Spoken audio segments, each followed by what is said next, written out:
Assalamualaikum Bapak. Bapak, saya dari salah satu mahasiswa S2 Pendidikan Matematika dari Siliwangi. Ada salah satu mata kuliah yaitu matematika SMK Nasib yang berbasis SMK. Salah satu tugasnya itu mewawancarai terhadap pelaku sosial entrepreneur. Di sini saya itu berdua sama teman saya, jadi ada beberapa hal yang ingin saya tanyakan. Namun sebelumnya saya ucapkan terima kasih atas Bapak meluangkan waktu untuk Bapak. Mungkin pertanyaan pertama Bapak, ini nama perusahaannya kan toko oleh-oleh bunga desa ini. Pusat oleh-oleh khas Kota Pagelaran. Pusat oleh-oleh khas Pagelaran. Nama tokonya Bunga Desa. Nama tokonya Bunga Desa. Dengan Bapak siapa? Saya dengan Kristiandi.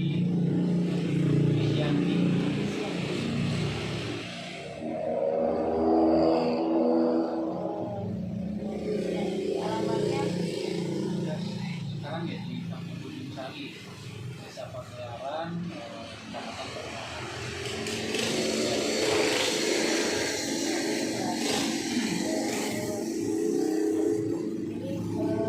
nanti pokoknya adalah perusahaan Bapak ya Pak? Ya. Ini Pak yang saya mau tanyakan latar belakang Pak. Latar belakang Bapak mendirikan perusahaan ini apa mendirikan perusahaan? Latar belakang didirikan di sini ya. Jelas bahwa latar belakangnya adalah ada kesempatan yang kita lihat untuk memulai mengambil sebuah keuntungan dari perekonomian yang ada, sehingga kita coba buka toko ini, toko khusus oleh-oleh, di mana untuk Cianjur Selatan belum ada toko khusus untuk oleh-oleh. Apalagi saya melihat bahwa kedepannya Cianjur Selatan ini akan berkembang pemekaran kabupaten, sehingga ini adalah kesempatan yang harus secepatnya diambil oleh saya. Di samping itu, yang paling penting sebenarnya, kebetulan saya adalah backgroundnya UKM, pernah bergerak aktif UKM, sehingga hafal sekali permasalahan UKM. Salah satu yang terbesar adalah pemasaran. Jadi toko ini saya jadikan sebagai rumahnya UKM untuk memasarkan produk-produknya. Karena kita harus tahu di daerah Cianjur Selatan itu banyak UKM yang masih mentah. Mereka kesulitan untuk menjual produknya, hanya bisa menjual di sekitar tetangga. Nah, dengan adanya toko Bunga Desa ini, toko oleh-oleh ini, kita berharap UKM ini menjadi partner nantinya. Ya, partner kita untuk di samping sebagai supplier, ya tentunya itu mereka dimudahkan menjual produknya. Dan tentunya ke depan juga kita punya misi bahwa kita ingin menjadi semacam mentor ya untuk UKM ini. Betul dari sini tidak ada, dari dinas terkait tidak ada program-program, tapi di daerah-daerah ini masih banyak yang belum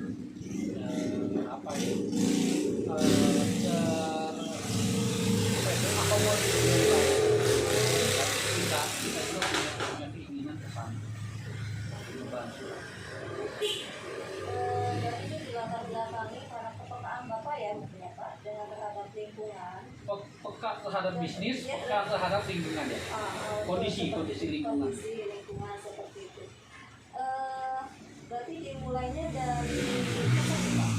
Sebenarnya baru sebulan lebih ya. Sebulan lebih kita lihat ya akhirnya dalam waktu 3 hari ada kesempatan ya kita kerjakan dan sampai hari ini alhamdulillah Allah lancarkan semuanya.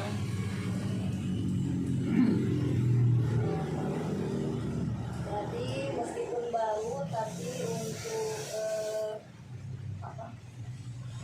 progres kedepannya itu sangat antusias ya Pak ya? Sangat optimis. Sekarang aja ini sudah ada 50 merek, 54 merek yang masuk. Alhamdulillah. Semua produk dari Pagelaran? Enggak, tidak semua produk dari Pagelaran karena yaitu kondisi UKM-nya masih belum siap. Ini juga kita bantu kode dari labeling, packing kita masih bantu. Kita turun ya kita yang jualan, kita yang labeling, kita yang packaging. Tapi hampir mungkin 60% ya sudah masuk. Sisanya kita mesti ambil dari luar untuk menutupi kekurangan barang ya. Tapi so far sudah di atas 50 merek ya yang masuk. Ya cukup sebuah progres dalam sebulan itu menurut saya sangat luar biasa ini. Jadi kalau untuk produk yang ada di sini setidaknya harus mempunyai label dan packing yang menarik ya Pak ya? Betul, karena saya sendiri mempraktekkan toko ini bukan hanya bukan toko ala kadarnya. Kita coba praktekkan ilmu yang kita pernah pelajari di kuliahan yang lain bahwa produk kita harus beda, produk kita harus unggul, produk kita harus menarik ketika orang datang tuh, aduh menarik tampilannya, pasti rasain kok enak rasanya gitu. Dari harga juga kompetitif, banyak hal yang kita terapkan di sini. Dari tampilan, display segala macam, kita mengadop kekinian yang sudah modern. Oh ini kakung, ini katakanlah tokonya toko kios ya, tapi kita bukan yang ala kadar. Jadi dia dari display yang ada nanti diambil untuk dipoto silakan dilihat, kita memang beda. Ya, terima kasih Pak. Nanti saya izin untuk minta dokumentasi produknya ya Pak ya. Jadi Pak, selain untuk packing dan labeling itu yang harus diperhatikan, apakah kan di dalam produk itu ada yang bersertifikat halal, Legalitas. iya legalitas seperti itu, apakah harus? Idealnya harus. Kami sudah mengarahkan ke sana, tapi kembali kesiapan UKM sudah semua sama. Ini yang masih UKM-nya masih ada yang UKM embrio istilahnya kan, ada UKM yang sudah setengah jalan. Ini beberapa yang sudah lengkap, sudah modern, benar-benar sudah diikuti aturan. Tapi toko kami masih welcome dengan yang masih ala kadarnya. Yang jelas memang produknya bisa dipertanggungjawabkan halalannya, jenisnya. Makanya kenapa di sini masih dibantu, ada yang masih labelnya dibantu, packagingnya dibantu, karena itu adanya keterbatasan kita pasar. Dan coba kita bantu akomodir supaya produknya tetap laku. Jadi tapi idealnya legalitas itu harus. Insya Allah ini mungkin next kita mengarahkan UKM-UKM yang belum itu untuk arahnya ke sana. Itulah masa yang tadi saya bilang, kita ingin jadi mentor dari UKM ini, bukan hanya penjual, partner, buyer dan seller, bukan, tapi lebih ke di samping itu kita adalah partner untuk mereka naik kelas. Supaya yang disebutkan tadi supaya dapur ngebualnya para UMKM ya. Betul, karena gini, sebenarnya simbiosis mutualis. Ketika UKM-nya produknya bagus, kami dimudahkan untuk toko, dimudahkan untuk menjualnya. Nggak perlu lagi labeling, nggak perlu apa, label sudah bagus, perizinan sudah bagus, enak. Ketika saya bawa ke pasar luar, kami pun tidak susah gitu. Karena toko ini kan bukan jualannya hanya offline seperti ini aja, kita Tapi online juga. ke depannya kita akan mengarah online. Sekarang juga online, tapi online terbatas ya.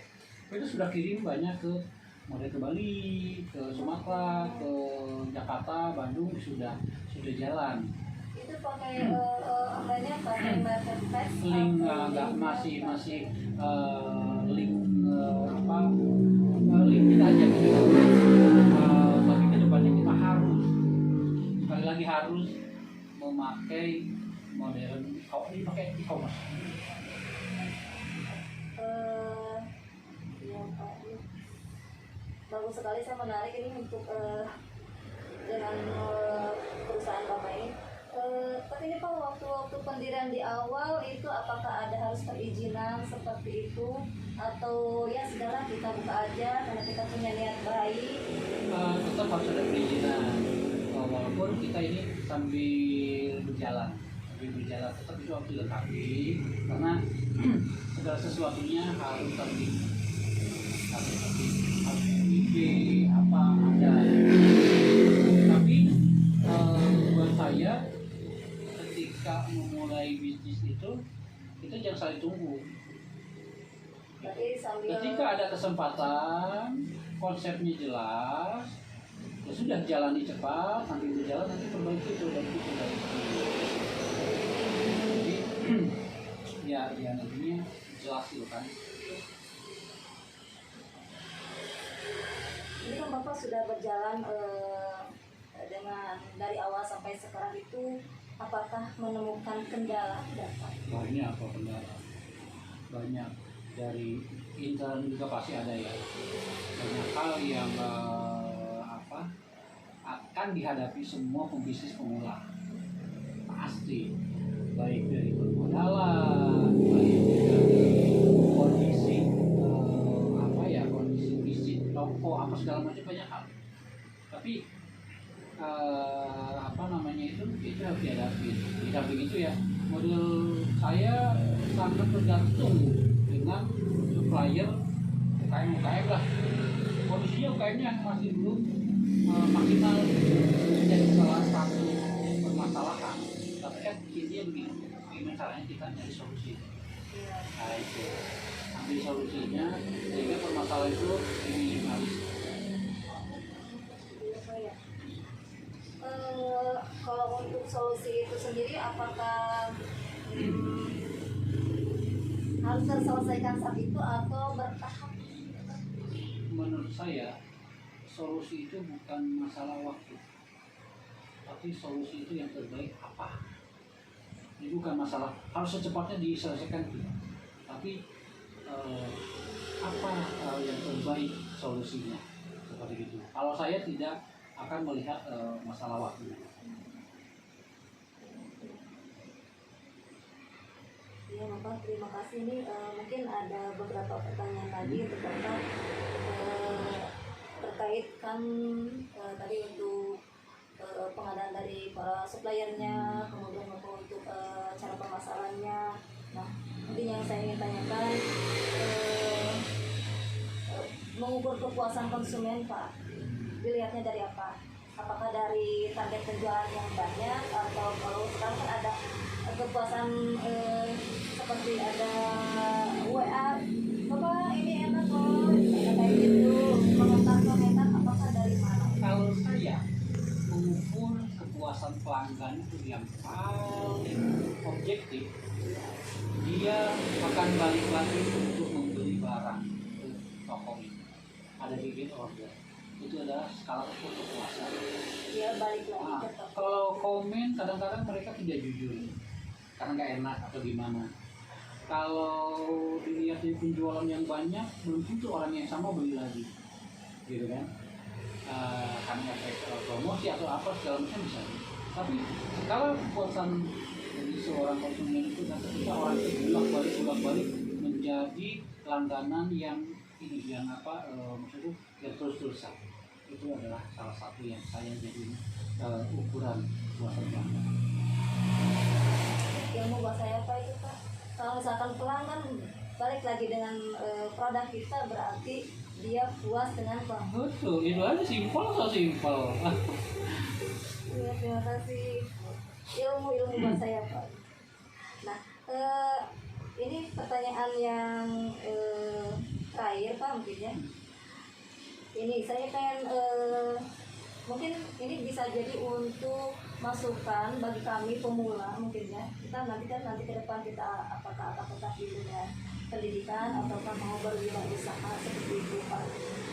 Ini strategi dan tips Pak dari Bapak untuk kami, motivasi untuk kami seperti itu. Strategi, Ya. strategi dalam berbisnis. Iya betul, berbisnis. Sebenarnya strategi berbisnis atau memulai bisnis? Memulai bisnis Oh, mungkin memulai Bapak. bisnis. Kalau memulai bisnis, menurut saya modal utama itu bukan uang. Modal utama itu adalah mentalitas. Kita uang juga mendukung Pak. Betul, tapi ketika uang itu tidak dibarengi dengan mental yang kuat, banyak orang kaya tapi nggak bisa bisnis. Banyak dia ilmunya, duitnya banyak, tapi ketika masuk ke dalam dunia bisnis, diikuti dengan cara yang baik, tapi ketika mentalnya tidak siap, drop. Persiapan dulu mental. Artinya begini, tidak susah sih sebenarnya persiapan mentalnya. Ketika kita akan siap untuk berbisnis, apapun yang akan terjadi, kita harus siap. Ketika apapun yang terjadi di depan mata kita, kita harus kuat. Kita harus sabar. Kita harus mencoba untuk mempelajari kenapa sih begini, kenapa begitu. Ilmunya di sana. Jadi ketika itu sudah siap, diri kita sudah siap, maka uang itu menjadi nilai plus. Keilmuan kita menjadi nilai plus untuk memajukan usaha kita. Gitu. Itu yang saya pelajari begitu. Ketika beberapa kali saya berbisnis, ternyata dengan modal yang minim tidak jadi masalah. Tapi ketika mental yang minim masalah. Betul ya baik. Jadi Maksudnya tapi gini harus berjiwa sinergi. besar, ya. Ya, betul. Tapi harus sinergi. Ketika mentalnya sudah bagus, konsepnya harus bagus. Konsep bisnisnya. Artinya gini, kita harus punya tim yang bagus, ya kan? Punya ilmuannya yang bagus, ya kan? Terus yang modalnya juga yang bagus. Artinya kalau semuanya saling melengkapi, itu akan menjadi ideal, gitu kan? Tapi jangan fokus dulu, orang kadang-kadang banyak orang mau berbisnis akhirnya nggak jadi karena ngomongin modalnya kurang, nggak bisa, mau sampai kapan kalau gitu. Biasanya orang yang mentalnya kuat, lihat aja orang-orang berhasil pasti kebanyakan mentalnya kuat, biasanya itu memaksakan. Menurut saya itu versi saya ya, mungkin bisa berubah tiap orang. Tapi saya setuju Pak dengan Bapak. Kalau satu mental, keduanya yang seiring dengan modal ya Pak ya. Betul, itu harus sinergi tapi dasar yang kuat itu harus. Bapak, terima kasih atas waktunya untuk saya. Ini merupakan ilmu yang sangat besar untuk saya dan teman saya. Mudah-mudahan bermanfaat untuk kami semua dan mudah-mudahan untuk bisnis Bapak juga semakin berkembang Pak. Dan saya mungkin hanya itu Pak yang saya ingin tanyakan. Terima kasih. Doanya biar barokah. Amin. Amin. Bapak, assalamualaikum warahmatullahi wabarakatuh.